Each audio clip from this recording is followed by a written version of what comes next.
Voici pour les sacs à dos 2013 un sac à dos d'alpinisme. Pierrot porte le ProLighter 30, un vrai sac d'alpinisme dans le sens où il est dépouillé, simple.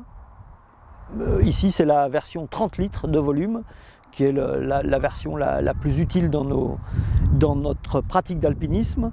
Alors ProLighter 30, on le découvre d'ailleurs en venant enlever ce piolet. On découvre le porte-piolet qui est le système porte-piolet de Millet breveté, le FPP, fourreau porte-piolet. La lame est protégée. J'ai un clip très pratique qui se déclipe très facilement même avec des gants en hiver. Je découvre le nom, ProLighter 30, et en haut on a un petit élastique pour le portage du piolet. On a sur ce sac d'alpinisme deux porte-ski, évidemment, un de chaque côté. Alors je vous le montre sur ce côté-là.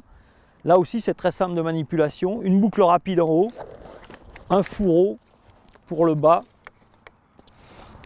Et ce fourreau, il est protégé, renforcé de façon à ce que l'écart n'use pas la matière. Donc porte-ski, porte-piolet et deux sangles de hissage qui se triangulent avec une qui est à l'arrière. Pour ce sac d'alpinisme, on a l'équipement, l'accessoirisation idéale pour toutes les pratiques techniques. La partie dos du sac maintenant, elle est à la fois sobre et très directe en sensation. Nous on veut chez Millet que la charge, la masse de matos transporté soit directement en contact avec le dos pour avoir les justes sensations. Il y a une mousse thermoformée et il y a une idée de continuité du contact avec le dos et les épaules du grimpeur. Donc il y a vraiment cette idée de continuité. Puis là il y a un enroulement autour de l'épaule et ça fait ce système de portage, ce harnais de portage très confort, ferme et direct.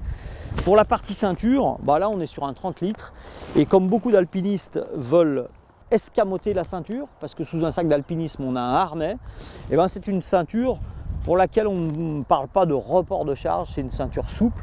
Elle va venir soit par-dessus le harnais, et à ce moment-là on aura des reports de portage de matériel, soit on l'escamote à l'arrière, et à ce moment-là on fonctionne sans ceinture. Un dos simple et sobre, ça c'est le ProLighter. Et puis évidemment il y a la poche qui est au-dessus du chapeau, et chez Millet il y a toujours cette poche de sécurité vraiment nécessaire qui se trouve sous le chapeau.